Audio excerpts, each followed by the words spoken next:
Message de l'évangéliste Billy Graham, la foi. Jamais auparavant, dans l'histoire du monde, les hommes n'ont eu à affronter des problèmes aussi grands et aussi écrasants qu'aujourd'hui. Nous n'avons jamais eu dans le passé des armes qui pourraient détruire de si vastes régions du monde. Sir Winston Churchill a dit « Nos problèmes nous dépassent ». Le président d'une grande université a déclaré « Le monde entier est à la recherche d'un credo à suivre et d'un chant à chanter ». De quel côté allons-nous nous tourner? Il y a bien longtemps, les hommes d'équipage d'un bateau en détresse ont posé cette question à l'apôtre Paul, qui était un de leurs passagers. Il leur répondit « Ô hommes, il fallait m'écouter et ne pas partir de Crète, afin d'éviter ce péril et ce dommage. Maintenant je vous exhorte à prendre courage, car aucun de vous ne périra, et il n'y aura de perte que celle du navire. Un ange du Dieu à qui j'appartiens et que je sers m'est apparu cette nuit, et m'a dit « Paul, ne crains point. Il faut que tu comparaisses devant César. Et voici, Dieu t'a donné tous ceux qui naviguent avec toi. C'est pourquoi, ô hommes, rassurez-vous. Car j'ai cette confiance en Dieu, qu'il en sera comme il m'a été dit. Les vagues en furie se jettent contre le bateau, les éclairs sillonnent le ciel et le tonnerre gronde. Et pourtant, au milieu de la tempête, Paul dit « J'ai foi en Dieu ». Des orages secouent le monde aujourd'hui, ceux de l'incrédulité, du matérialisme, de la sécularisation, de la dégénérescence morale et des difficultés internationales. Il y a des ouragans dans notre propre vie, des tentations, de la confusion et des épreuves. En négligeant d'aller à l'église, de lire la Bible tous les jours et de prier, en vous écartant des enseignements que vous avez reçus, vous avez brisé les amarres qui vous retenaient et vous êtes maintenant en pleine tempête. Vous pensiez trouver des satisfactions, du plaisir et de la joie, mais vous n'y êtes pas parvenu.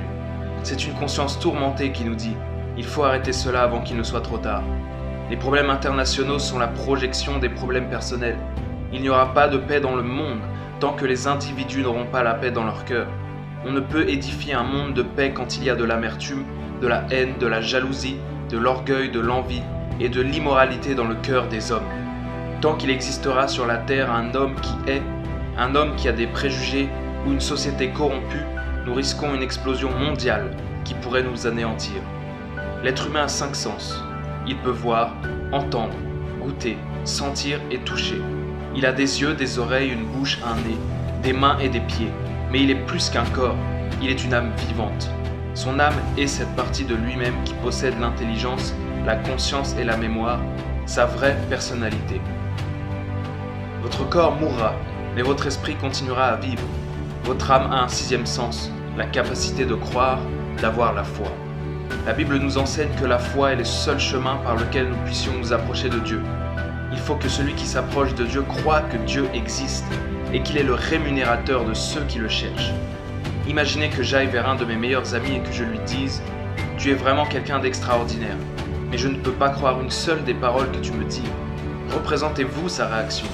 C'est de cette manière que bien des gens traitent Dieu. Il est possible que vous disiez « Dieu, je crois que tu es un être merveilleux, mais je ne crois pas ta parole, je ne puis croire ce que tu dis. » Pour plaire à Dieu, il faut croire en lui. La parole de Dieu et Dieu lui-même sont inséparables. Dieu aime, respecte et honore la foi plus qu'aucune autre chose. La Bible dit que nous sommes sauvés par la foi. Crois au Seigneur Jésus et tu seras sauvé. Mais à tous ceux qui ont reçu Jésus, à ceux qui croient en son nom, il a donné le pouvoir de devenir enfants de Dieu. Quiconque croit est justifié par lui. Pour qui ne fait pas d'œuvre, mais croit en celui qui justifie l'impie, sa foi lui est comptée comme justice. Nous devons croire en Dieu par Christ. Aucun homme ne reçoit le pardon de ses péchés. Aucun homme ne va au ciel.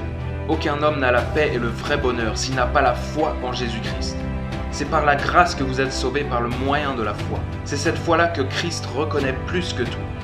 L'aveugle que Jésus a guéri avait du zèle. Mais Christ lui a dit « Ta foi t'a sauvé ». La femme syrophénicienne avait de la persévérance, mais c'est à sa foi que Christ a répondu. Le centenier avait de l'humilité, mais Christ a honoré sa foi. La vie chrétienne dépend de la foi. Nous sommes fondés sur la foi. Nous vivons par la foi. J'ai été crucifié avec Christ, et si je vis, ce n'est plus moi qui vis, c'est Christ qui vit en moi. Si je vis maintenant dans la chair, je vis dans la foi au Fils de Dieu, qui m'a aimé et qui s'est livré lui-même pour moi. Avez-vous cette sorte de foi ?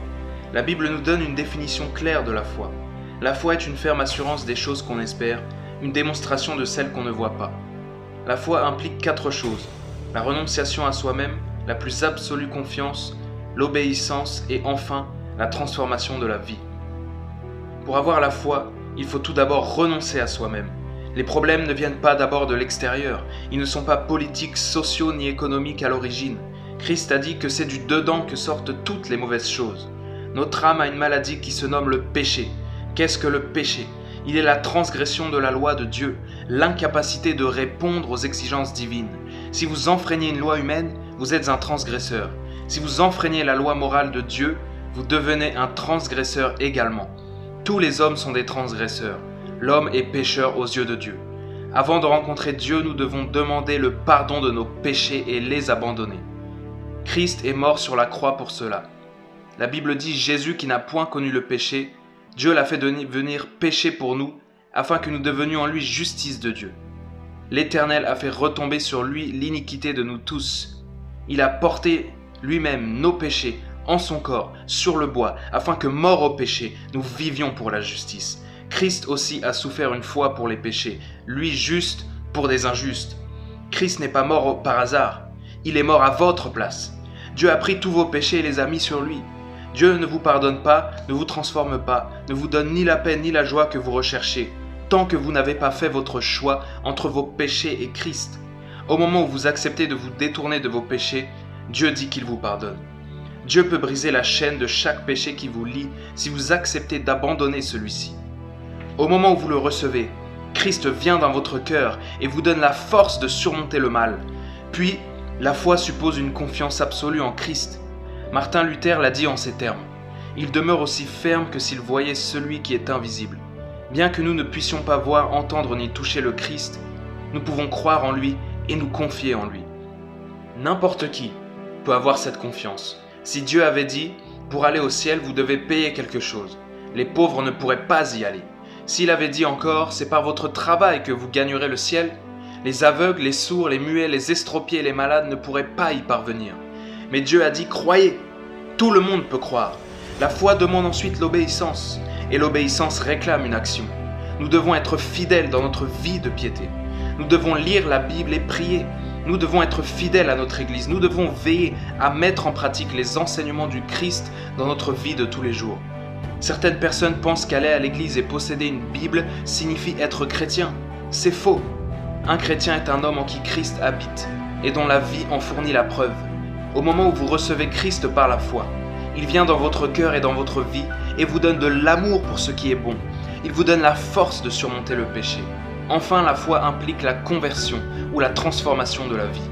Jésus a dit à Matthieu « Suis-moi » et Matthieu s'est levé et l'a immédiatement suivi. Jésus a dit au jeune homme riche « Suis-moi » mais celui-ci s'est détourné, tout triste. Matthieu a choisi de suivre Christ. Le jeune homme riche a rejeté Christ et a suivi son propre chemin. Chacun d'entre nous doit faire ce choix. Certaines personnes s'effraient du mot « conversion » et pourtant Christ dit « Je vous le dis en vérité ». Si vous ne vous convertissez et si vous ne devenez comme les petits-enfants, vous n'entrerez pas dans le royaume des cieux. Beaucoup de gens croient que la conversion est une grande expérience sentimentale. Ce n'est pas cela du tout. Certains pensent qu'elle est une sensation mystérieuse qui s'empare de l'individu ou qu'elle prend sur certaines personnes et pas sur d'autres, un peu comme on le dirait d'un vaccin. Ils croient que tous les hommes n'ont pas la capacité de croire. Cette opinion est tout à fait fausse. La conversion s'opère quand une personne se détourne du péché et suit Christ. J'ai entendu parler il y a quelques années d'un homme qui traversait les chutes du Niagara sur un câble en poussant devant lui une brouette. Des milliers de gens l'applaudissaient. Il mit un sac de 80 kilos dans la brouette, traversa à nouveau et revint. Puis se tournant vers la foule, il demanda « Combien parmi vous croit-il que je peux transporter aussi un homme ?» Tous les spectateurs applaudirent, montrant qu'ils croyaient tous la chose possible. Un homme au premier plan manifestait sa conviction avec enthousiasme. L'acrobate le montra du doigt et lui dit « Alors, venez !»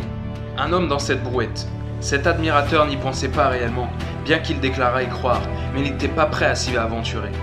Beaucoup de personnes croient en la religion, en Dieu et en Christ, mais elles n'ont jamais abandonné leur vie à Jésus-Christ. Si vous n'avez pas donné votre vie à Christ par la foi, votre existence ne repose sur rien de solide. Les tentations vous troublent, la crainte vous gagne, il n'y a aucune paix dans votre âme. L'apôtre Paul a dit « Sois sans crainte, crois seulement ».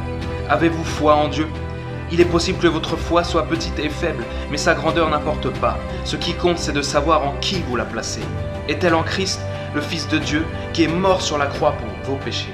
Lorsqu'on voulut construire le pont au-dessus de la rivière Niagara, on procéda de cette manière.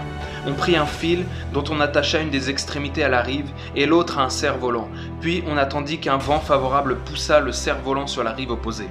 Par le moyen de ce fil, on plaça une ficelle, puis une corde, et on put traverser la rivière et commencer à construire le pont. Votre foi est peut-être un fil bien mince. Il est possible qu'elle soit petite et faible, mais agissez avec cette foi. Recevez Christ comme votre Sauveur et Seigneur. Laissez-le apporter la paix et la joie à votre âme. Laissez-le changer votre vie de défaite et de confusion en une vie de paix, ayant un but. Il peut et il veut le faire si vous placez votre foi en lui.